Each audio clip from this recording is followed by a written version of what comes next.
is my passion. I love ride and race motorcycle. Et bonjour, bonsoir et bienvenue dans cet épisode spécial de la boîte à clapper. On est très content de vous retrouver ce week-end. Alors, vous l'avez remarqué, il n'y a pas de course, mais c'est le confinement. Alors, on s'ennuie et on s'est dit qu'on allait mettre cet ennui à profit pour essayer de vous divertir. Pour ce faire, l'équipe est au complet, comme d'habitude. Monsieur Adrien, comment ça va? Bonjour à tous, bah ça va, enfermé, comme tout le monde. Donc on Ça, s'occupe comme on peut. voilà. Malheureusement, je crois qu'on est tous lotis à la même enseigne. Monsieur Yvan, comment ça va? Bah ça va, comme vous, enfermé. Alors que c'est triste là. Je sens que ça va être long. Bref. Ça, c'est fort possible que ce soit long, mais on a trouvé un moyen de s'occuper avec cet épisode spécial. Le principe est très simple. On choisit une nation du MotoGP qui a fourni plusieurs pilotes et on essaye de parler de ces pilotes. On va faire un top 5 à la fin, donc on va essayer de classer. On va faire quelques mentions honorables de pilotes qui sont de cette nationalité, puis donner un peu notre avis sur leur style. Est-ce qu'ils ont un style plutôt similaire et comment on- comment on aime ces pilotes? Est-ce qu'on les aime? Est-ce qu'on les aime pas trop? Est-ce qu'on est d'accord? Surtout, c'est ça à mon avis qui va faire que cet épisode peut être très long. Et on va commencer avec un très beau pays, un très grand pays nommé l'Australie. Ah ben non, pas encore. Ah ben on tombe dessus. Bon, ouais, ok, je vais pas vous la faire. L'Australie donc, peu de pilotes qui sont sortis en termes de volume d'Australie, mais pas mal de pilotes iconiques quand même qui sont australiens. En plus, ça fait assez longtemps qu'il y a des pilotes australiens qui sont en MotoGP. Messieurs, je commence tout de suite. Capitale de l'Australie? Canberra. Canberra. Ok, je ne les ai pas piégés. J'avais bon espoir pourtant, c'est pas grave. Messieurs, avant qu'on balance quelques mentions honorables, est-ce qu'on a un petit mot sur les pilotes australiens en général et si vous voulez sur Phillip Island? Allez-y. Bah, Phillip Island, c'est un beau circuit, déjà pour commencer. C'est un circuit que j'aimerais qu'il reste longtemps au calendrier moto de la moto. Grave, alors ça, je pense qu'il y a du monde qui est d'accord avec toi. Il est vraiment plébiscité. Donc voilà.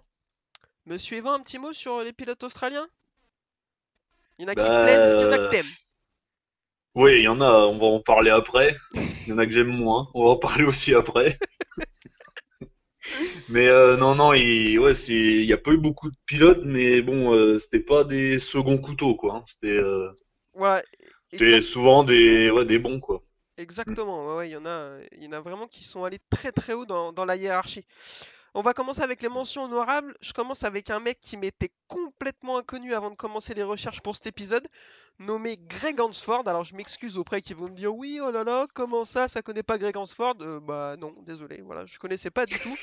Le mec a couru 4 ans entre 78 et 81, spoiler alert, j'étais pas né, hein. Donc en Bah, deux nous non ans, plus. il va faire 10 victoires en 250 et en 350. Ces 4 années de Grand Prix entre 78 et 81 donc vont être sur Kawasaki. Il va vite arrêter sa carrière. C'est un peu une étoile filante dans le monde du MotoGP. 10 victoires en 2 ans, c'est quand même très très propre.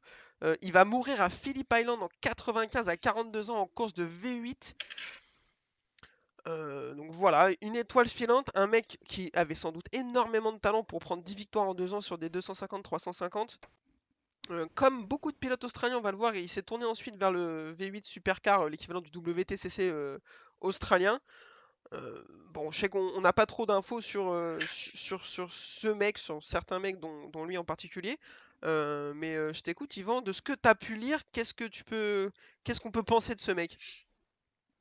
Et bah, carrière en 250-350 principalement. Il a fait un peu de 500, je crois. Un Oui. tout petit peu, ouais. Ouais. Kawasaki. Alors ouais, bon, je vais pas faire un roman là-dessus, mais ouais, ouais, c'est pas mal quoi. 10 courses, 10 victoires, pardon. Il a toujours été dans le top 10, enfin très bien placé au final quoi. Ouais, Donc alors je sais pas pourquoi il est pas resté longtemps. Peut-être que à l'époque ça payait beaucoup moins. C'était pas comme maintenant quoi. c'est Et possible. ouais, l'Australie et l'Europe, ça descendait pas beaucoup en Australie, je crois, les Grands Prix à l'époque, hein. Je sais même pas s'il Non, y en avait alors, un là-bas. on va le voir après, c'est un autre pilote dont on va parler dans le top 5 qui a popularisé le sport en Australie et qui a fait que le MotoGP a voulu venir jusque-là. Et en plus, même aujourd'hui, c'est très compliqué pour les pilotes australiens de se faire une place. Faut venir en Europe, ça coûte beaucoup d'argent. On va en parler sur deux, trois gars là, dont on va détailler un petit peu. Mais c'est vraiment pas simple pour les pilotes australiens de se faire une place. Donc il méritait une mention parce que c'est vraiment un gars qui avait l'air très très sérieux. Deuxième mention, Chris Vermeulen, donc beaucoup plus récent, c'est un contemporain, arrivé en MotoGP en 2005, un titre Super Sport en 2004. Donc ensuite il va aller en Superbike 2 saisons, il va finir quatrième et deuxième au championnat. Il bascule en MotoGP en 2005, il va faire 5 saisons, une sur Honda, 4 sur Suzuki. Au final, ce sera 3 pole positions, une victoire sous la pluie au Mans dans des conditions un peu dantesques. Quand il a, alors moi, là je suivais déjà le MotoGP à cette époque. Il est arrivé, tout le monde se dit ouais, il va tout casser, il est incroyable. Ouais, il mérite une mention parce qu'il fait quand même une carrière sérieuse, mais Oui. il a jamais rien fait de dingue non plus quoi. Non. Bah non, on voit que le Superbike et MotoGP, il y a une vraie différence, hein. Il y en a un autre comme ça qui est anglais, Tosland. Il devait gagner, machin. Résultat, bon, il est venu, il a dû faire un ou deux podiums et merci, au revoir, quoi. Donc, compliqué. Mais ouais, Vermeulen, ouais, il aurait peut-être dû rester en Superbike, peut-être, mais bon. Après, on peut pas, à sa place, on aurait fait pareil, hein. Ah oui oui, c'est Mm. quand tu fais 3 saisons comme ça, Super Sport, Superbike, c'est quelque chose qui se tente la Mm. bascule en MotoGP, je suis d'accord. Si je dis pas de bêtises, c'est ce qu'a fait un peu Ben Spies aussi. Alors, Ben Spies, on en Ouais. parlera si on fait un épisode sur les États-Unis. Mais t'as raison, Ben Spies, il est arrivé du Superbike américain. En Superbike mondial, il a fracassé tout le monde. Donc on s'est dit là, Ah c'est oui. pas possible. Il va arriver en MotoGP et les autres vont rien comprendre. Bah, c'est lui qui a rien compris. Voilà. Ouh. Bah, c'est vrai, il a Alors pas été. attends, est-ce on fait dans l'ordre alphabétique? Bah, j'avais pas prévu, mais comme tu veux. Eh ben, Australie, ah non, Amérique. Non, on peut dire Amérique ou Ah ouais. États-Unis, quoi. Ouais. On verra si on fait d'autres épisodes. On verra On ça. pourra Si faire on les commence pilotes passe le belges si tu veux, confinement. ça ira plus À ce, vite. ry- à ce rythme-là, on va pouvoir faire beaucoup de pays. Il nous reste deux petites mentions, donc pas des moindres, à mon avis. Troy Bayliss, né en 69, 51 ans, 3 fois champion de Superbike. Je pense on peut le dire, un des meilleurs pilotes Superbike de tous les temps. Enfin, en tout cas, il discute Oui. le titre avec Carl Fogarty, Johnny Ray. Je pense que Monsieur Yvan valide mes propos. Ouais, c'est le troisième, quoi. C'est un des patrons de la Derrière les deux que catégorie. t'as cités, ouais, ouais. Ouais, puis il a gagné longtemps avec 3 générations de Ducati. Ouais, Ça, c'est pas mal. Et surtout une victoire en wildcard en 2006 sur une Ducati qu'il connaissait pas, quoi, du coup. ouais, exactement. Enfin, voilà, ça faisait 2 ans qu'il était plus en MotoGP, donc. Sa carrière en MotoGP, elle est un peu bizarre. Il va faire 3 années, 2 sur la Ducati 2003-2004 et une sur la Honda en 2005. Il va faire 4 podiums, donc c'est pas dingue.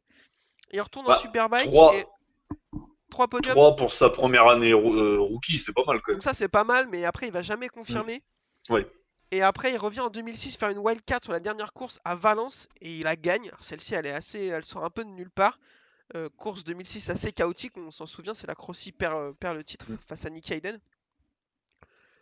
Donc bah, vrai gars quand même, Troy Bayliss, euh, mais bon, qui a jamais réussi à percer en MotoGP comme on l'a dit précédemment, plein de pilotes arrivés du Superbike n'ont pas réussi à le faire. C'est là qu'on voit que c'est la Ligue 1 et la Ligue 2. Ah bah il y a Vraiment. une Ouais, c'est énorme ça. marche entre les deux, hein. Ah Ça c'est bah. sûr, Hein. on en parlera peut-être un jour, on fera peut-être un épisode là-dessus, mais il n'y a pas beaucoup de mecs Oui. qui sont arrivés en Superbike et qui ont réussi à percer, hein. Enfin, ouais, Non. 2-3, mais pas plus, hein. Et dernière petite mention vite fait à Troy Corser qui fera que 7 courses en 500 cm3 en 97. Voilà, mais je voulais juste je trouve qu'il mérite la mention parce que double champion Superbike Mm. 96 et 2005, donc à 9 ans d'intervalle, c'est quand Ouais. même pas mal. C'est un nom Mm. assez emblématique, même si voilà, il a fait un passage éclair. Il mérite juste une petite mention vite fait. Mais il a eu Euh, une grosse carrière quand même, parce que j'ai lu que sa carrière en Superbike a commencé en 1992 et s'est terminée en 2011. ouais, ah ouais, ouais, Juste avec la petite fenêtre en 500 en 97. Mais il a eu quand même une grosse carrière. Ouais. Ouais, vraie carrière. Non, mais t'as tout à fait raison. Superbike, c'était une tête, un visage connu du Superbike pendant très longtemps. Après, Mm. voilà, on peut même pas le mettre plus haut que la mention parce qu'on se concentre un peu sur le MotoGP et il fait qu'un passage éclair. Mais t'as raison, c'est quand même un super pilote qui a marqué l'histoire de son sport, le Superbike. Donc, c'est quand même un petit peu en dessous. Messieurs, moi, je suis pas mal sur les mentions. Est-ce que vous voulez rajouter quelqu'un ou ça le fait? Non, c'est bon. Est-ce qu'ils font leur truc bizarre en Formule 1, comme en Formule 1, là, de boire dans la botte, là, les Alors, pilotes ouais, il me semble qu'ils le Bah, font. Il me semble que Miller, Miller l'a fait. quand il fait un podium, il le fait. Alors, on le voit pas souvent du coup, mais Oh! ah, Aïe, aïe, aïe, aïe, aïe. Ça commence. mais c'est vrai. Quand il fait un podium, il me semble qu'il a fait un podium en Autriche cette année, et il l'a fait. Et ça, Bah par ouais. contre, Mais Bon, l'année dernière aussi, il a fait podium à Phillip Island, justement. ouais, et ben il a dû le faire. Alors, à Il l'a vérifier. fait, Mais oui. ça, je sais pas si c'est de la culture australienne, mais arrêtez, c'est dégueulasse. À un moment donné, ils c'est appellent très ça sale. Ouais. shoei, je crois, Le comme ouais, choui, ouais, ou je sais pas je sais quoi, pas ouais. comment Ouais. ils le disent, mais Ouais. arrêtez de faire ça, c'est immonde. Ça, même derrière ma télé, j'ai envie de vomir quand ils font ça. C'est n'importe quoi.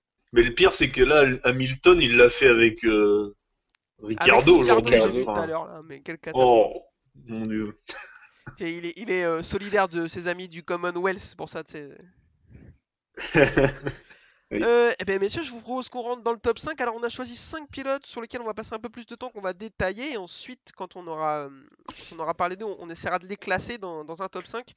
C'est pas forcément les 5 meilleurs, même si c'est pas les 5 moins bons non plus qu'on a pris. Mais c'est 5 qu'on trouve le plus emblématiques, qui sont un peu plus nos contemporains.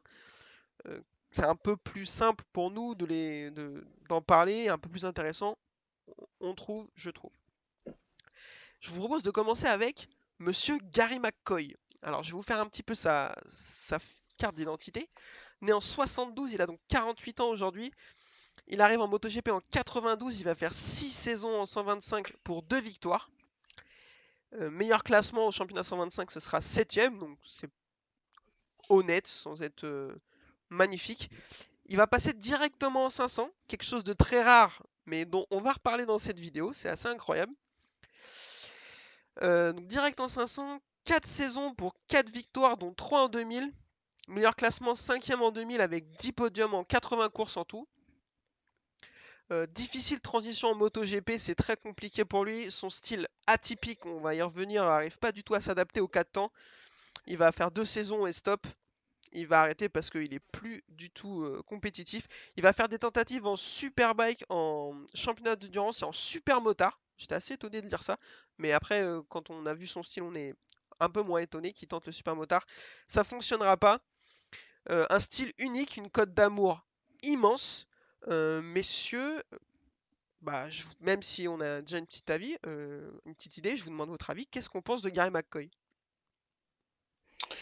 Moi, Gary McCoy, c'est un pilote que j'ai jamais vu rouler, que ce soit à la télé ou enfin, où je le connais par son style, comme tu l'as dit.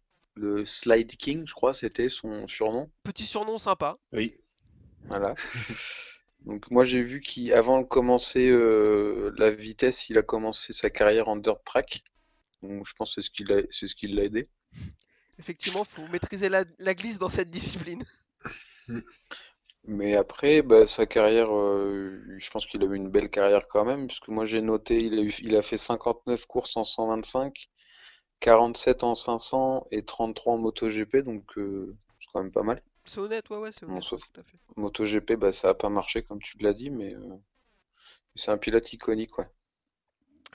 On est d'accord.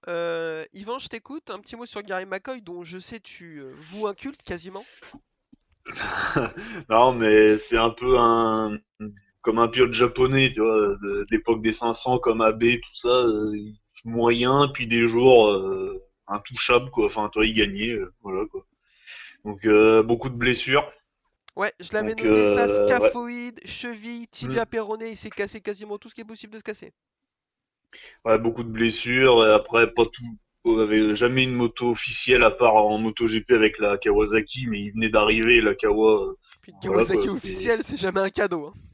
Bah, voilà, Déjà, est-ce donc qu'une ça l'a un Kawasaki peu dans la vie c'est coulé, un quoi. cadeau? On sait pas. Mais alors, sur une course Voilà. de MotoGP, encore moins, hein.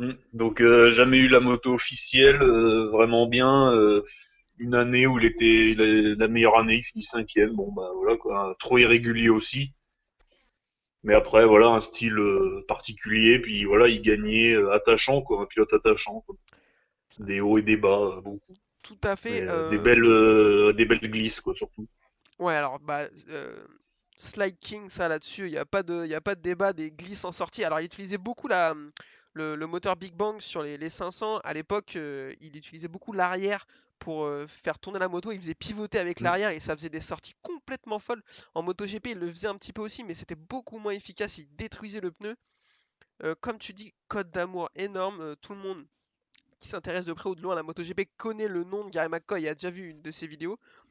Moi, je pense effectivement très irrégulier. Je pense que euh, sa cote d'amour due à son style fait on surestime un peu son niveau réel. Il était vraiment pas si fou que ça, quoi. Voilà, c'était un bon pilote qui a fait une belle carrière, mais après on l'a vu, il a jamais réussi à s'adapter à la MotoGP et après il arrivait même plus à trouver des guidons, même en endurance. Alors, c'est pas faire Mm. offense à l'endurance, mais en général, ceux qui n'ont pas trop le niveau pour le MotoGP, ils se déversent en endurance et ça se passe bien pour eux, ils font carrière. Même là, il a pas réussi. Je pense que voilà, même s'il est iconique, en termes de perf pure, c'est pas la folie, quoi. Voilà, mais on en reparlera quand on essaiera de le classer.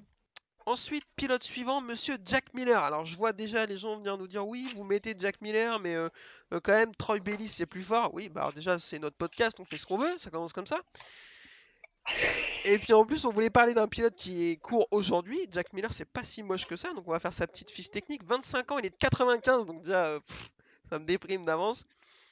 Arrivé en 2012, il fait 3 saisons en Moto 3, 6 victoires en 2014 et il va perdre le championnat à Valence contre Alex Marquez.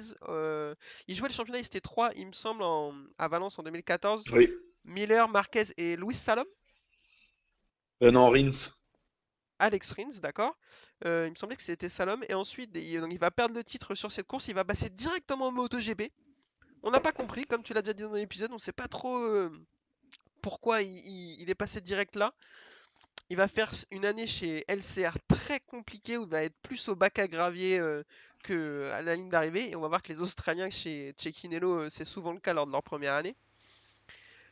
Aujourd'hui, c'est 6 saisons en MotoGP, 3 chez Honda, 3 chez Ducati, une victoire en 2016 à Assen sous la pluie, 89 courses, 8 podiums en tout. Un style assez impressionnant, des gros freinages, des grosses glisses en entrée, pas trop en sortie, ça se fait un peu moins de nos jours. Moi, je suis assez pessimiste sur l'avenir pour Jack Miller. Je pense que l'année prochaine, il va chez Ducati officiel. Je pense que s'il a pas, enfin, pas qu'il a pas le niveau, mais c'est pas le pilote dont Ducati rêve pour contrer Marc Marquez. Même si c'est un mec qui a l'air, c'est le genre de gars, t'as envie de taper une soirée avec lui, il a l'air ultra sympa. Il donne vraiment tout. Tu sais qu'il va tirer le maximum, mais je pense qu'il a un plafond plus bas que les autres. Je vous écoute. Dites-moi ce que vous pensez de Jack Miller. Bah, Jack Miller, c'est un pilote que j'apprécie, de par son style de pilotage un peu à la bourrin, entre guillemets. Ouais, C'est un pilote qui...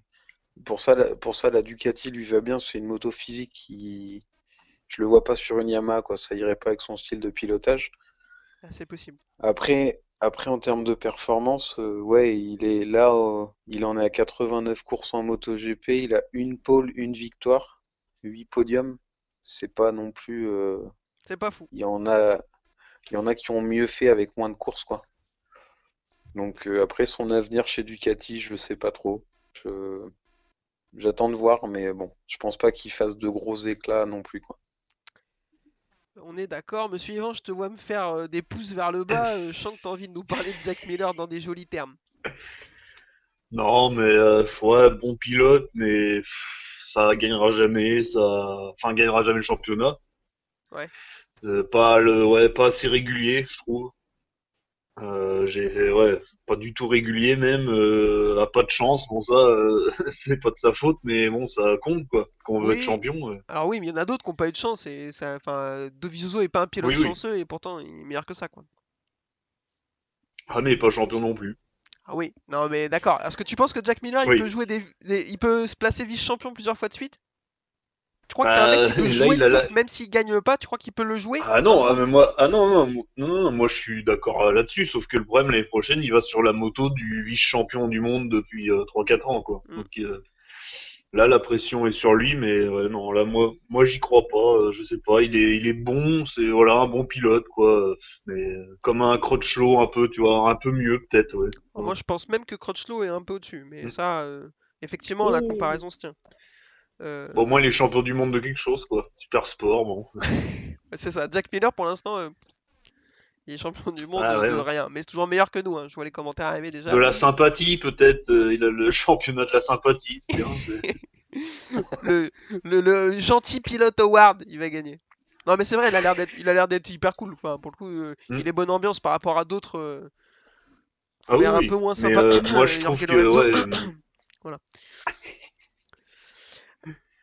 Ensuite, messieurs, je vous propose qu'on enchaîne. De toute façon, on en reparlera de tout ça au moment de faire le top 5 quand on sera pas d'accord, qu'on va s'écharper. De parler d'un pilote donc, assez emblématique, un peu plus ancien, de monsieur Wayne Gardner. Donc, né en 1959, il a 61 ans. Début en GP en 1983, donc ça commence à dater. Il fera 10 saisons tout en 500. Les petites catégories, c'était pas pour lui, ça l'intéressait pas. Il va faire les 10 sur Honda, donc je mets une petite parenthèse. Il va rouler plusieurs années sur la Honda aux couleurs Rothman. Elle est juste magnifique celle-ci. Il sera champion en 87. En tout, c'est 100 courses, 18 victoires, 51 podiums. Donc sur toutes les courses de sa carrière MotoGP, il va en gagner 20% et finir sur le podium une fois sur deux. Ça commence à être plutôt propre comme statistique. Euh, alors avant de vous laisser la parole, je vous dis en 87, ses adversaires pour le titre, c'est Randy Mamola, Eddie Lawson, Léon Aslam, Christian Saron, Pierre Francesco Kelly, Kevin Schwantz. Donc c'était genre il n'y avait pas Jean-Michel Random contre lui, il y avait des vrais gars quoi. Et c'est un pionnier du sport méca en Australie, c'est lui qui a fait en sorte que le MotoGP veuille aller jusqu'à Phillip Island. Donc on peut dire que c'est un des pionniers. Je vous écoute messieurs, qu'est-ce qu'on pense de Wayne Gardner? Ah, bah, pas vu courir, moi, personnellement. Parce que, Parce que voilà, c'est trop comme jeune. ça. Voilà, c'est la vie. Mais non, j'ai regardé les stats, tout ça, et j'ai vu quelques vidéos de courses, tu sais, des récaps, tout ça. Et beaucoup de blessures à partir de 89. Il a Ouais. loupé 5 grands prix, en 90 3, et après, à mon avis, je sais pas ce qu'il a eu comme blessure, mais ça a pas dû être joli, quoi, parce que après, il a eu du mal, quoi, à revenir. Il était toujours sur la Yamaha, la Honda officielle, pardon. Ouais. C'était le team officiel. Le Rothman, c'était le Repsol de l'époque, quoi. Alors on est d'accord, elle est magnifique cette déco. Ah bah plus joli que la Repsol, c'est sûr. Ça oui. Mais voilà, ouais, non, non, belle carrière. Les stats, bah voilà, au podium minimum une fois sur deux, c'est quand même. Tous les Bah pilotes ne font pas ça, quoi. c'est du Donc lourd, hein. ouais, Je suis je assez pense d'accord. que les blessures ont pas joué en sa faveur, quoi. Mm. Comme un C'est autre Australien dont on va parler plus tard, mais lui, il s'en est bien remis, quoi. c'est une des icônes de l'âge d'or des GP, je pense. Là, ce que j'entends par âge d'or des Mm. GP, c'est 85, 95, les 500 de temps, tout ça, là où on parlera d'autres mecs iconiques de cette époque-là, c'est un de ceux qui étaient les plus forts à cette période. Adrien, je sais que bon, t'as pas dû le voir non plus rouler, vu que ben, on Ah, a le pas même du âge. tout. Mais On est né en de tout ce que t'as 2007, nous. tout ce que t'as pu lire, tout ce que t'as pu voir de ce mec, qu'est-ce que t'en penses?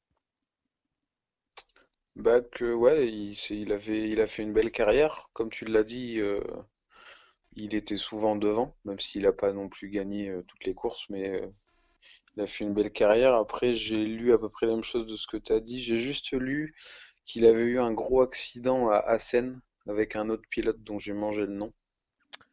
Euh, Euh, alors, je pense que je- ça doit être l'accident avec Franco Ossini au début de sa carrière. ouais, Au tout début de sa peut-être, je carrière, sais plus. Je vas-y, je sais t'écoute. juste il lui a tapé dans la tête, C'est que ça. ça a plongé le monsieur dans le coma. Et il avait dit à la fin de la course qu'il aurait pu arrêter les sports mécaniques à tout jamais à cause de cet accident. Ouais, alors c'était bien l'accident avec Franco Ossini qui est donc tombé dans le coma, mais s'en est sorti et il a dit, voilà, comme tu dis, que s'il s'en était pas sorti, ça aurait pu être compliqué. Pas lui jeter la pierre, hein, parce que, enfin, un accident comme ça, tuer un mec en course, ça arrivait à d'autres, on le souhaite Non, clairement non, à c'est personne. sûr. C'est déjà pour le mec, enfin, c'est pas fou et psychologiquement savoir que t'as fait ça, c'est un peu horrible. Donc, bien heureusement pour les deux pilotes, il s'en est sorti. Et puis pour ceux qui ne le savaient pas, c'est le papa de Rémi Gardner qui court en Moto 2. Tout à fait. Voilà, Euh, qui en plus est en train d'arriver gentiment. Ça faisait quelques années, on se disait Mm. ouais, bof, et cette année, il fait une année plutôt enfin, correcte, je trouve. correct. Ouais, À voir. Mm. à voir, ouais. Il nous en reste deux, et non des moindres. Je vous propose qu'on enchaîne par Monsieur Migdoine. Alors là, ceux qui ne le connaissent pas, asseyez-vous et mouillez-vous bien la nuque avant que j'envoie les stats parce que c'est très très sale, hein. Là, on est sur du haut du panier là. Donc né en 1965, il a 55 ans, il commence les GP en 89, directement par les 500 cm3 comme Wayne Garner. Lui, les petites catégories, c'était pas pour lui. 10 saisons, 10 sur Honda. Et en 137 GP, c'est 54 victoires et 95 podiums. Donc c'est la victoire plus d'un Grand Prix sur 3 et c'est les podiums plus d'un Grand Prix sur 2. C'est complètement fou. Il va prendre 5 titres consécutifs entre 94 et 98. Il va finir 2 fois deuxième et une fois troisième. Euh, c'est juste dingue. C'est un des meilleurs, je pense, qui ait jamais roulé en concurrent en MotoGP. Je pense que là-dessus, tout le monde peut s'entendre. Avant de détailler un peu plus, je voudrais qu'on parle de 92 et de son accident à Seine. Est-ce que l'un de vous en parlez ou est-ce que j'y vais? Bah, vas-y. Bah, vas-y, Alors, ouais. c'est parti. Accident aux essais. Aux essais qualif, une chute qui semble plutôt plus ou moins basique, sauf qu'il reste coincé sous la moto en essayant de sortir, fracture de la jambe. Il est transféré à l'hôpital et dans la nuit, il s'aperçoit qu'il a une infection à la jambe, donc le genre de truc un peu chiant, on va pas se mentir. Et là, les médecins néerlandais disent bon bah c'est pas grave, on va couper la jambe. On coupe. Donc pour un pilote de MotoGP, c'est pas hyper pratique, on va pas se mentir. Là-dessus, le Même docteur, pour quelqu'un de normal, hein. On me dit, bah, on va te couper la patte, merci, quoi. Non, bah non, non. j'avoue que même pour quelqu'un de normal, c'est pas dingue. Alors pour un pilote de MotoGP, c'est pareil. Euh, du coup, le docteur Costa, le médecin de la Clinica Mobile, dit non, non, non, on va pas faire ça. Donc il l'exfiltre. Apparemment, j'ai pas l'anecdote entière, mais elle est épique. Ouais. L'exfiltration de l'hôpital néerlandais est assez sympa. Ils vont jusqu'en Italie, ils vont l'opérer et ils vont lui coudre les deux jambes ensemble pendant 15 jours. C'est quand même une dinguerie pour que l'on membre Saint irrigue le membre qui était en train de décéder. C'est une technique qui va fonctionner et il va récupérer la mobilité de sa jambe, alors dans une certaine mesure parce qu'il ne récupérera pas non plus à 100%. Au moment de sa chute, il a 65 points d'avance sur Wayne Rainey au championnat. Il va revenir pour les deux dernières courses après 8 semaines, ce qui est complètement fou. Et il va perdre le titre sur la dernière course face à Wayne Rainey de quelques points. Donc ça, on peut le dire, c'est un des plus grands espoirs, un des plus grands exploits de l'histoire de notre sport, on est d'accord. Ah bah oui. Surtout qu'on parle d'une année 1992. Voilà. Les, les progrès de la médecine n'étaient pas ceux qu'on a en ce moment. Donc les mecs qui se pètent le bras, qui n'arrivent pas à revenir sur une saison, bon, hein? Oh là là là. Oh la violence. Allez, je vois pas du tout de qui tu parles, c'est incroyable. Non, je le dirai pas. C'est la devinette. Non mais c'est ouais, c'est fou et puis surtout de savoir ce qu'il va faire derrière quoi. Ouais, C'est un alors peu dingue. on va détailler un peu ce qui va se passer derrière. Yvan, ton avis là-dessus, c'est complètement dingue. Ce qu'il a, enfin, l'histoire de cette blessure, c'est complètement fou. Ouais, j'ai vu des photos de quand il se remettait, quoi. Il avait une sorte de cercle autour de en ferraille là, tu sais, pour avec des broches ou avec, je sais pas comment on dit là, des fixations en ferraille. Enfin, c'était un mécano sa jambe. Robocop. Et il y avait voilà, ouais, et il y avait une partie qui manque, quoi. En fait, il y a un trou dans sa jambe, quoi. En fait, il y a ça a nécrosé, je crois. Enfin, Mm. c'était dégueulasse. Apparemment, à la petite cuillère, ils avaient réussi à enlever. Enfin, Ouah. j'ai lu des trucs, ouais, c'était pas joli, quoi. Franchement, ouais, il a failli perdre la jambe. Alors, bon, il s'en est bien remis, mais ouais, là, c'est un miracle. 8 semaines après. Ah, ouais, c'est Mm. complètement fou. Le commun des mortels aurait une jambe de bois à l'heure actuelle, hein. Mais pas Ah lui, oui, parce oui, que oui. lui, derrière ça, il va prendre 5 titres MotoGP consécutifs entre 94 et 98. En tout sur la carrière, il va en plus prendre deux fois le titre de vice-champion et il va finir une fois troisième. En 97, l'année, elle est complètement folle. 15 courses, ils vont en gagner 12, finir 2 fois deuxième et chute à la dernière course alors que le titre était déjà acté. Donc ils s'en battaient un peu les reins. Ses adversaires tout au long de sa carrière, pour classer le niveau, c'est juste. J'ai noté quelques noms comme ça: Kevin Schwantz, John Kosinski, Alex Crivelli, Loris Capirossi, Alex Barros, Tadayuki Okada, Norifumi Abe, Luca Cadalora, Max Biaggi. Donc des mecs qui savent conduire une moto vite fait. Et enfin, après, Mick Doohan, c'est, moi je pense, un des. On fera peut-être un top 10 un jour, mais c'est minimum top 5, on peut pas le sortir. Parce qu'il a le niveau de domination sur les 5 saisons entre 94 et 98, c'est juste une dinguerie. On dit que, alors ça c'est des histoires que j'ai dans la tête que j'ai pas réussi à le retrouver, mais que psychologiquement aussi il avait une énorme emprise sur les autres, notamment sur son coéquipier Alex Crivelli qui détruisait psychologiquement dans les stands. C'était un jeu de regard, hein. Il le regardait de travers H24 et l'autre il se faisait caca dessus. Alors que, alors que vrai gars aussi, Alex Crivelli. Et avant de vous filer la parole sur ce mec, de manière plus générale, je voulais juste rappeler la course de Jerez 96. Je sais pas si vous l'avez vue. Elle est dispo en Non. full sur YouTube. Donc si vous voulez la voir, allez-y. Il est derrière Alex Crivelli dans le dernier tour. Il a une seconde d'avance, de retard sur Crivelli. On se dit que c'est fini. La foule commence à envahir la piste tellement ils sont chauds parce que Crivelli va gagner à domicile. Et il va lui faire dans le dernier virage un truc horrible. Il lui fait une Rossi sur Giberno en 2004. Il va le taper.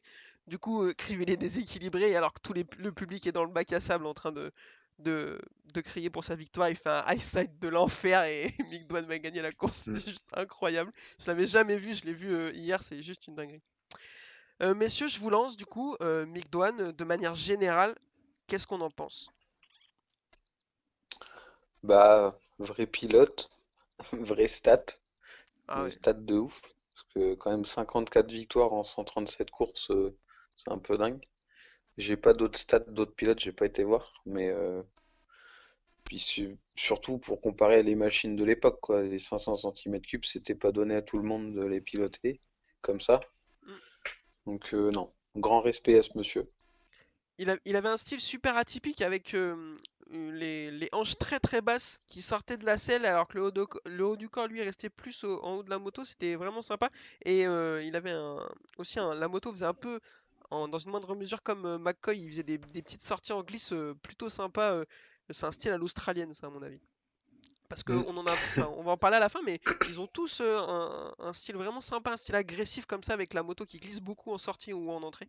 Je pense que c'est le dirt track, parce qu'ils font beaucoup de dirt track tous, et ça doit être ce qui les fait aller là-dessus. Monsieur Yvan, donc toi, t'as vu Mick Doohan rouler, qu'est-ce que t'en penses? Un petit peu, hein. Un petit peu, un petit peu. Je vais pas dire que je suivais tout, mais ouais, j'ai des souvenirs de victoire, mais ouais, lui, c'était ouais la domination, quoi. C'était, il partait souvent devant, puis voilà, quoi, il tremblait pas, hein. C'était, alors par contre en bagarre, ouais, il allait bien aussi. Ah, c'était un Donc peu costaud en un bagarre, boucher, ouais. ouais. Ouais, voilà, puis surtout ouais, psychologiquement, ouais, lui, c'était une vraie mentalité de champion, quoi. C'était très dur, il rigolait pas beaucoup, enfin voilà, c'était pas la joie par contre. Apparemment, pour ceux qui suivaient à l'époque, c'était moins la joie qu'un mec qui arrivait après, un Italien. Et j'ai entendu dire que, enfin, j'ai lu dans ces mécaniciens, c'est les mêmes que Rossi, quoi. En fait, c'est Plus ceux ou de moins, ouais. Rossi, quoi, maintenant. Ouais, ouais. Mais alors ils étaient contents parce qu'ils gagnaient, mais il y avait pas de l'entente dans les stands n'était pas comme avec Rossi, quoi. C'était pas du tout pareil. Ils les prenaient vraiment pour des mécanos et c'est tout, quoi. Il y avait pas d'amitié ni rien, quoi.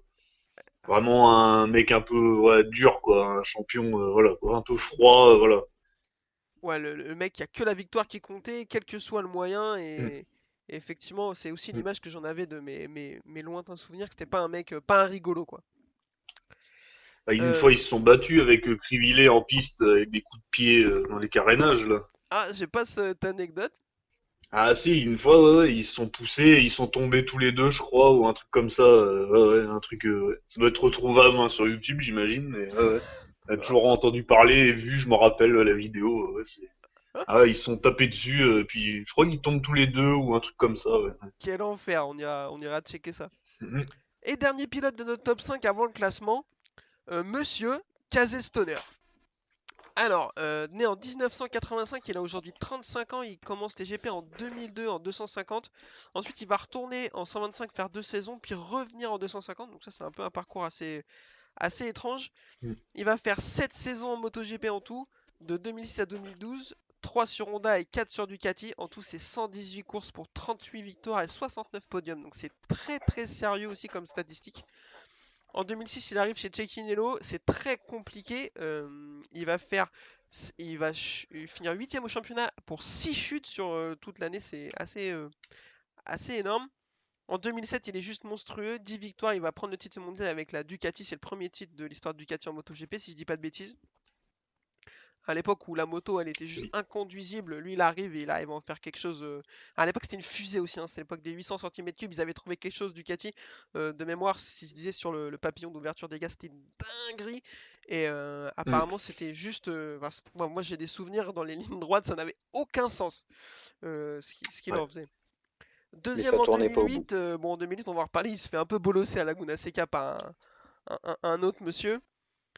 Ensuite, il aura beaucoup de problèmes physiques, notamment en 2009 et la découverte d'une intolérance au lactose qui l'empêche de participer à plusieurs courses. Il reviendra très très fort à la fin de cette année-là, mais il n'arrivera pas à prendre le titre. Il va chez Honda en 2011 et l'année de son arrivée fait une arrivée tonitruante au HRC, 10 victoires et une Mm. chute, que des podiums sinon. Il prend le titre. En 2012, fracture de la cheville, il arrive à revenir 3 courses, 3 GP après. La cheville, il se la fracture le vendredi, il court quand même à Indianapolis, il doit faire 4 ou 5, un truc comme ça. Et finalement, il arrête sa carrière fin 2012. Il est très jeune, de mémoire, il a 27 ans. Parce qu'il a un peu Mm. lassé Oui. du MotoGP en général et de tout ce que ça soulève. Donc un peu une étoile filante aussi. Messieurs, je vous lance. Stoner, qu'est-ce qu'on en pense? Alors moi, Stoner, c'est les années où j'ai vraiment commencé un tout petit peu à regarder la MotoGP. Parce que bon, j'ai pas eu une enfance facile avec un papa rugbyman qui monopolisait France 2 tous les week-ends. Donc voilà. On Euh, compatit, hein, c'est dur, hein. donc moi, Ah ouais, le plus putain. gros souvenir que j'ai de Stoner, bah, c'est la baston avec Rossi à Laguna Seca. C'était une course de dingue. Enfin bon, franchement, je pense qu'elle est dans mon top 10, celle-là. C'est sûr même. Top 3 même, hein. Ouais, ouais, même top 3. Après, Mm. Oui. ouais, Stoner en... Parce que le peu de souvenirs que j'ai de lui, c'était que en course, il était très fort. Mais une fois dans les paddocks, j'avais à peu près le même sentiment que Lorenzo. C'était pas un mec hyper sympa, pas hyper avenant, pas. Ouais, C'est les souvenirs que j'ai. ouais, Après, je suis d'accord. grand pilote quand même. Un bon pilote quand même, avec 2 titres de champion, mais voilà. Monsieur Yvan, vas-y sur Stoner, je t'écoute. Et bah, son surnom, c'est l'énigme, moi je pense. Parce que, non, ouais, alors par contre, voilà. Alors, il a fait deux saisons extraordinaires. Puis après d'autres, enfin, 5 saisons bien, quoi, on va dire. Entre 2007 et 2012. Ouais, c'est ça, ouais, ouais.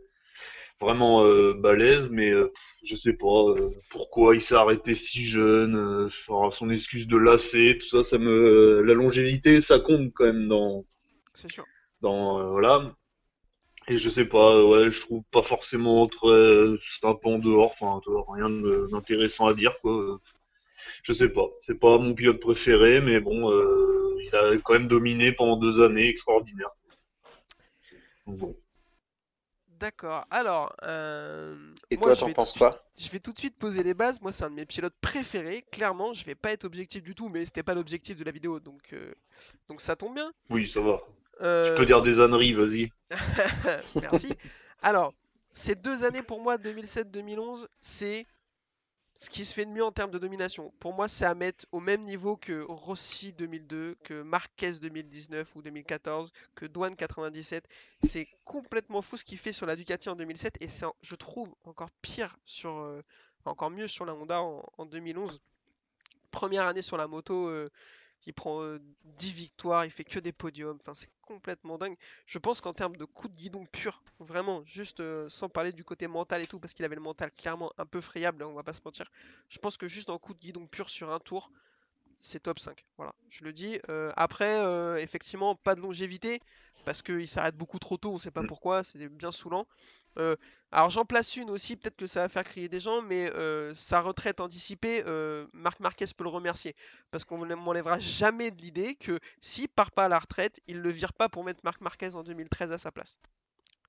Marquez, il fait comme les autres, il commence chez Cecchinello, et du coup, sa carrière est pas la Peut-être. même. Je dis pas que c'est un clampin et que maintenant il sera en Superbike, mais il prend pas le titre en 2013 si Stoner part pas à la retraite. Voilà, je la glisse, c'est Oula, mon opinion personnelle. tu vas loin.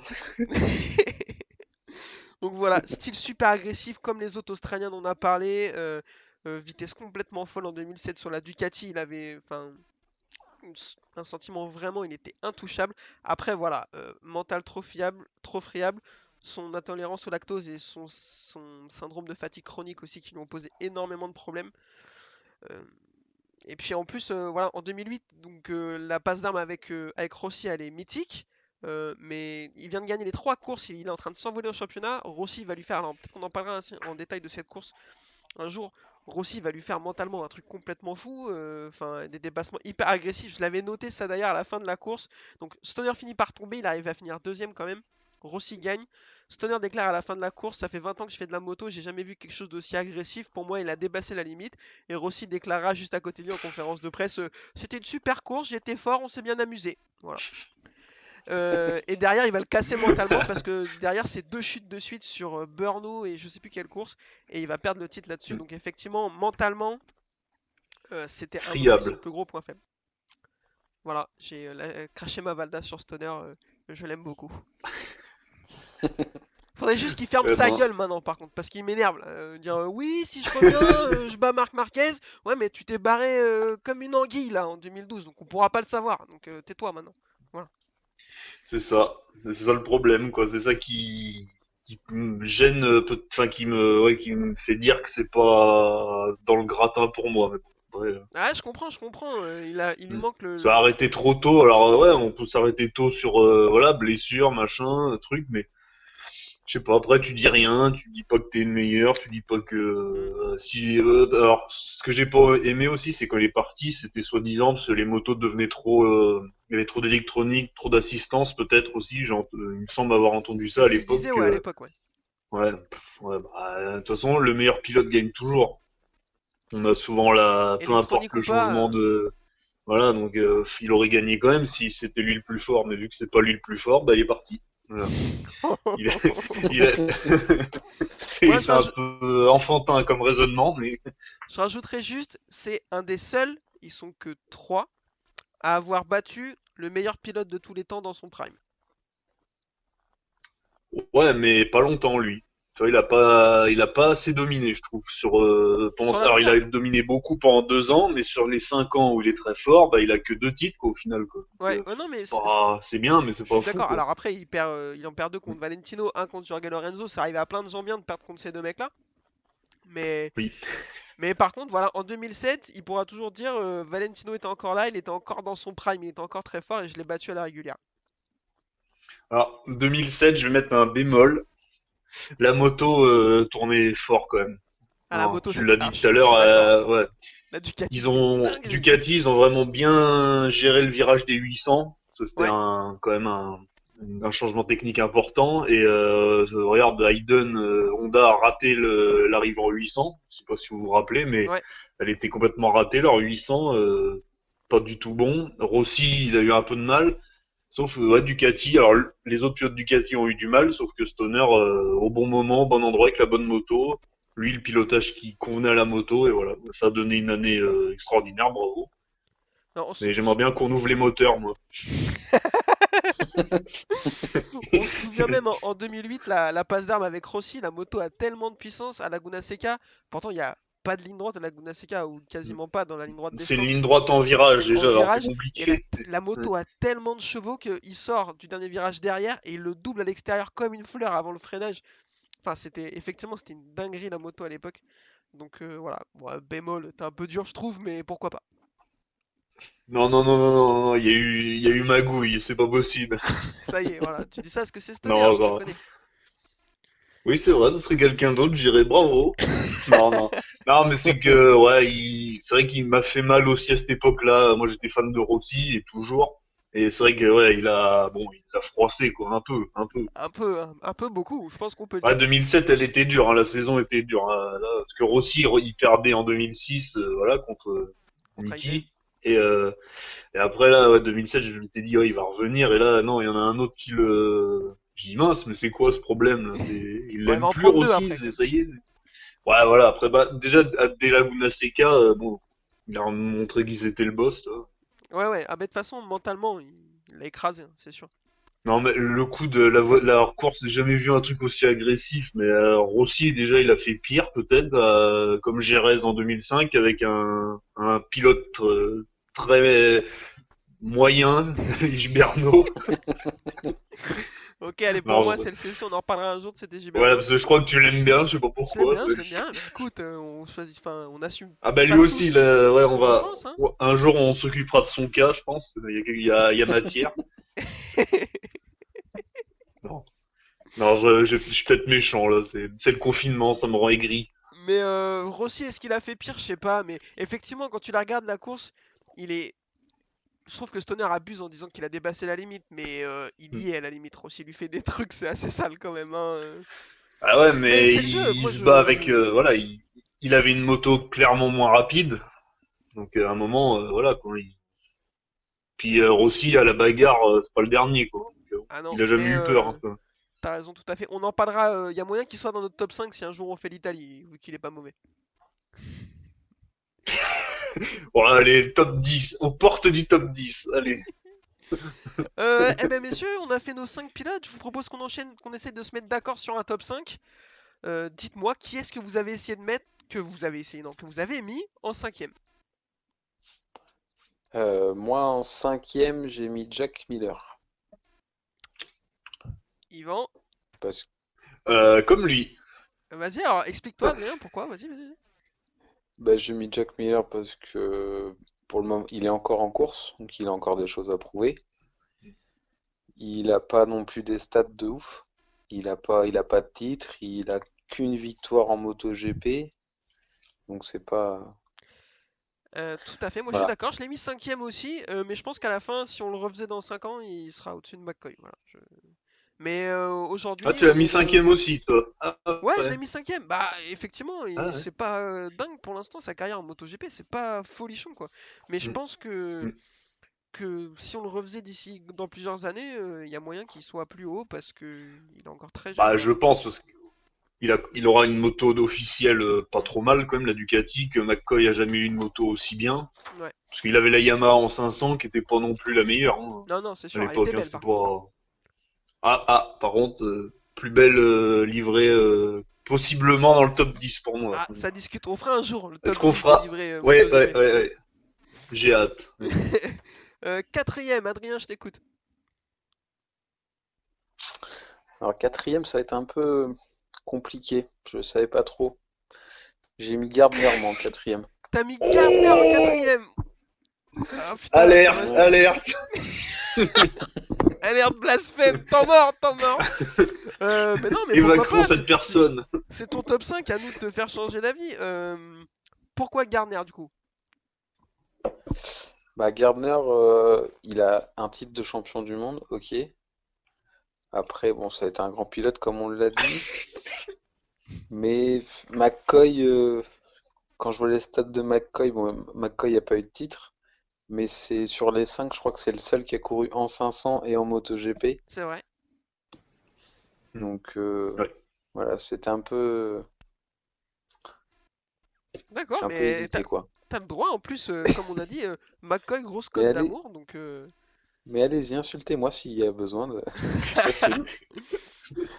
Yvan, je t'écoute, qui t'a mis quatrième? Ouais, j'ai mis Gary McCoy. Mais bon, c'est. Bah après, hein, c'est voilà, le cœur, je l'aurais mis premier. Mais bon, à un moment, il y En a. plus. Oh bah oui, si, si, oh bah si, hein, si, je confirme, premier D'accord, ok, pour moi. le En monsieur termes de, maintient. voilà. Mais ouais, non, après, ouais, c'est vrai que la carrière était pas ouf non plus, on va pas se mentir. Mais il avait pas les meilleures motos parce que voilà, il était pas régulier. Il a eu souvent des coups du sort aussi. Il devait aller dans une équipe et puis en fait, il y avait un mec qui signait avant lui. Enfin, il a pas eu de chance aussi. Voilà, Ouais. après ça, c'est comme ça. C'est tous les pilotes ont connu ça. Et voilà, après, ouais, quatrième, pas de titre, quelques victoires quoi, voilà. Mais bon, après les autres ont des titres. Alors pour moi, un titre quand même, surtout, ils ont tous des titres. Les autres en 500, donc la catégorie reine. Donc voilà. Donc pour moi, aux portes du podium, mais bon, c'est pas mal quoi. Ok, ben je vais avoir plutôt la même analyse que toi. J'ai mis McCoy quatrième. Effectivement, trop juste pour craquer le top 3. Pas de titre en MotoGP. Une carrière vraiment inégale. Il a un peu dessiné Mm. les montagnes avec ses performances. Donc voilà, mais quatrième, c'est plutôt propre. Mais voilà, il peut pas craquer au-dessus. Pour moi, il peut pas. Troisième, je t'écoute, Adrien. S'il te plaît, ne me fais pas, ne me fais pas craquer, s'il te plaît. En troisième, du coup, ben moi j'ai mis McCoy. Du coup, Ça va. Je croyais qu'il allait dire j'ai mis Michael Douane. Oh Voilà, ah, là. là, je quitte la pièce, là, c'est pas possible. donc bah Vas-y, je voilà, je t'écoute, l'ai mis parle-moi de troisième bah, McCoy. pour les raisons que les mêmes que j'ai hésité pour Gardner. En fait, c'était le seul, ouais, c'est ça. C'est sa carrière, sa longue carrière avec les deux catégories, son style de pilotage, un peu sa cote d'amour. Enfin, j'ai essayé de Ouais, ouais, mais t'as raison, tes critères, c'est tes tout critères, pas de problème. globaliser. De toute façon, il Donc n'y a pas voilà. de bonne ou mauvaise réponse. Hein. C'est Non, non, un ils vont pas classement venir te frapper à personnel. la porte. Mm. Oui, normalement non. Normalement, on risque rien. Il a pas le droit, de toute façon, on est confiné, donc mais voilà. Oui. Sauf s'il a un masque. Bon, alors peut-être de... Yvan, je t'écoute, troisième. Bah Wayne Gardner, hein, parce que après, ah, je peux pas le mettre je peux pas mettre Stoner devant quand même. Derrière Gardner, pardon, quand même. C'est un moment, bon, il y a quand même les chiffres, voilà. Mais Gardner sans la blessure, on sait pas ce qu'il ça aurait donné quoi. Tu vois. Donc Oui, bah voilà, écoute, c'est un moi, peu. si je faisais pas 150 kilos, peut-être que je pourrais être en moto 2 aussi, hein, tu vois. Oui, voilà. Non, mais voilà, ouais, troisième, bon, c'est pas Bon, mal, quoi. Hein. ça me rassure, j'ai cru que t'allais essayer de me faire démarrer exprès. Moi aussi, j'ai mis Wayne Gardner Non, non, quand troisième, même. voilà, un titre, mais enfin, icône de l'âge d'or des MotoGP, comme je l'ai dit, mais un peu juste pour aller craquer les deux extraterrestres qui sont devant. Non, Adrien, puis Stoner a quand même. Ah, oui, pardon. vas-y, Pardon. non, vas-y. Stoner a gagné sur deux motos différentes, ça aussi, c'est quand même pas mal, quoi. Ah bah, Pas beaucoup l'ont fait. tu prêches à Donc, convaincre. il y en a un, j'aimerais bien qu'il le fasse un jour, mais il le fera jamais. Ah putain, on en parlera aussi de Il a ça. trop peur de s'en aller, je pense. Donc, ouais. Ouais, c'est possible. Adrien, je t'écoute. Deuxième, tu nous as mis qui? Ah, j'ai mis Boris Chambon. Oh putain, je l'avais pas vu venir celle-là. Putain, en plus, ouais, il aurait pu dire Stéphane, champion du monde, quoi, en super sport. Ah non, Boris, quoi. Hein, putain. Oh, j'en peux plus. Non, deuxième, mais j'ai mis Stoner, moi. J'ai Ok. mis Stoner parce que bon, bah, deux titres de champion du monde, donc il mérite la deuxième place quand même. Même s'il aime pas le lait, bon. La légende dit Ah, que c'est quand s'il même. mange un bout de camembert, ensuite, vaut mieux pas qu'il mette son cuir, quoi. Il fait la pole pour faire du stand aux toilettes, quoi. Là, c'est, il gagne. Ah, c'était ça le truc, en fait. Juste avant les courses, il lui faisait un bon Il gros faisait une sandwich au raclette. maroilles et il se dépêchait pour aller au shit. C'est pour ça les autres ne pouvaient pas le toucher. C'est pour ça qu'il était pas sympa en conférence. Il avait envie d'aller au Il est shot, mal aux quoi. mines. Oh putain, oh l'enfer. Putain. Les Euh, produits laitiers sont nos amis de la vie. Sont en train de nous la mettre. Yvan, deuxième, dis-nous. Eh ben, je vais mettre Casey Stoner, voilà. De toute façon, je peux pas le mettre plus devant Douane, de toute façon, non. Déjà au nombre de titres, non. Donc, et puis voilà, lui sur son CV, moi Stoner, je vois le tampon fragile marqué, fragile, tu vois. Autant mentalement que physiquement, parce que il y a des blessures graves, tu vois. Douane a failli avoir la jambe coupé. Voilà, il y en a plein qui sont arrêtés sur blessure grave, quoi. Lui était allergique au lactose. C'est même triste, quoi. Alors c'est pas de sa faute, hein, mais bon, Ça claque à un moins moment, C'est que moins, la c'est jambe moins amputée, je suis glorieux, d'accord. quoi. ouais, voilà, quoi. Toi, Wayne Rooney, il a fini en fauteuil, bon bah c'est triste, mais au moins, voilà, il était fin de carrière, il pouvait rien faire de mieux. Là, l'autre, il était allergique au lait, quoi. Enfin, c'est triste, quoi. Pas de Ah, chance. excellent. Ah non, mais tu le dis pas quand t'as ça, tu sais, voilà, il y a des choses plus graves dans le monde, je suis allergique au lait. Oh, Ah putain. bah non. Alors j'espère que dans les gens qui nous écoutent, c'est le cas de personne, sinon on va se faire insulter. Non, non, je dis pas que c'est facile, mais voilà quoi, c'est quand même une blessure con quoi, enfin une blessure, une maladie con quoi, c'est Ça, triste quoi. c'est vrai que c'est moche. Deuxième pour moi, alors est-ce que t'as peur, Yvan? De toute façon, que- je sais que le choix du cœur est important pour toi, mais moi j'ai essayé d'être raisonnable sur ce top 5, voilà. Non, j'ai mis Stoner en deux, faut être sérieux quand même. Ah, Euh, ouais, j'adore Casey Stoner, voilà, comme j'en ai beaucoup parlé, mais non, non, non, non. Donc on a tous les trois mis Mick Dwan en première place. Je crois qu'il n'y a pas débat. De toute façon, si un jour on fait un top 10, il sera très très haut. Enfin, la hmm. domination est complètement folle. Enfin, il y a juste. Enfin, je pense qu'on peut pas, dans ce type de classement, mettre Stoner au-dessus de Mick Dwan. C'est pas possible. Bah ouais, ou alors si t'as de la famille à Stoner à la limite, mais bon, et encore. Je suis sûr qu'il fait même pas l'unanimité dans sa famille. En plus, j'en place une vite fait. Mick Dwan, est-ce que c'est pas un des plus beaux casques de l'histoire? Ah ouais, ouais, ouais, ouais. Hmm. Oui. Moi, je suis d'accord. Je le trouve vraiment magnifique. Donc, bon, ça après, Ouais. c'est de la vie perso, mais. Premier, et c'est aussi le premier pilote, parce qu'après son accident, voilà, il a eu quand même du mal avec le frein arrière, parce qu'il était blessé à la jambe droite. Ouais. Du coup, ils lui ont mis le frein arrière au guidon. C'est le premier pilote à avoir le frein au pouce, je crois. Je sais plus quel côté c'était.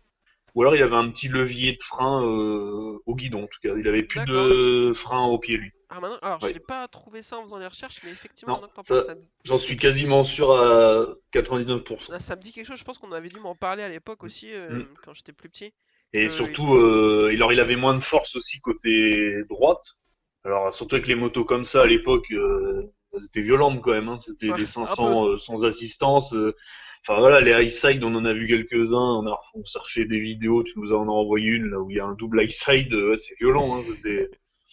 Les high side maintenant, il y en a beaucoup moins quoi. Il y en a encore, mais Ouais. bon, moins quoi. Donc, Fallait être à 100% physiquement pour piloter une moto comme ça. Et lui, il a gagné 5 ans après en étant diminué, quoi. C'est un handicap, quoi, on peut le dire, quoi. ah non, mais c'est sûr. Enfin, moi, Mm. c'est pour ça, voilà. Dans ce, je pense qu'on peut affirmer que Mick Doohan est le meilleur pilote australien de l'histoire du MotoGP. Je pense qu'on peut annoncer ça sans Mm. trembler du menton. C'est juste, enfin, il est Par juste. contre, j'aimerais pas être à sa place maintenant, hein, parce qu'il doit avoir du Ouais. mal à marcher. Je l'ai déjà vu, je crois, marcher dans un reportage il y a pas si longtemps que ça, et ouais, tu le vois, il boitille. Hein. Alors, à mon avis, il Ah doit ben, pleurer le matin. comme beaucoup, à mon avis, beaucoup trop de pilotes MotoGP, ils souffrent de Mm. l'âge et des nombreuses blessures qu'ils ont un peu, enfin pas minimisées, mais avec lesquelles ils ont roulé. Et du coup, c'est, enfin, comme les sports, un peu Mm. beaucoup trop de sportifs pro. Voilà, messieurs, je pense qu'on va pouvoir conclure. C'était plutôt sympa. Dites-nous en commentaire ce que vous en avez pensé, si on a oublié des pilotes, si vous n'êtes pas du tout d'accord avec notre classement, si pour vous c'est choquant de mettre Gary McCoy devant Wade Garner, eh ben dites-le nous, mais il n'y a pas de problème. Et si ça vous a plu, ben, n'hésitez pas à nous le faire savoir et dites-nous quel autre pays vous voulez qu'on traite dans un prochain podcast, si vous voulez qu'on continue d'égayer votre confinement, si tant est qu'on le fasse. On rappelle les basiques, la boîte à clapper sur Twitter, la boîte à clapper sur Facebook, le Narshin MotoGP sur Facebook. On est dispo sur Spotify, Apple Music, Deezer et sur YouTube. Messieurs, un petit mot de la fin. Eh ben, rendez-vous à Valence le week-end Ouais, le prochain. week-end prochain à Valence, t'as raison, tout à fait. Oui, c'est vrai. Peut-être avec une victoire Enfin, de Miller. si c'est pas annulé, quoi.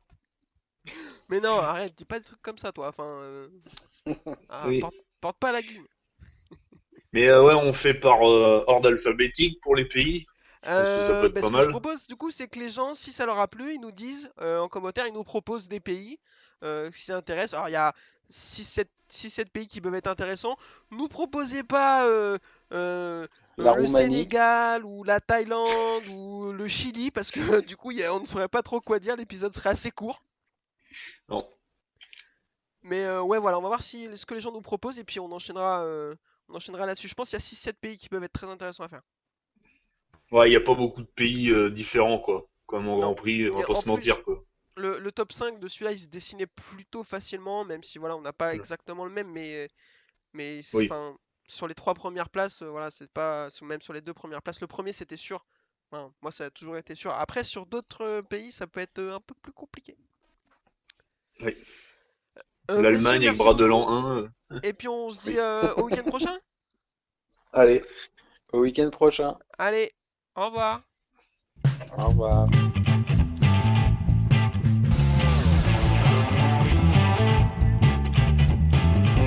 This is my passion. I love ride and race motorcycle.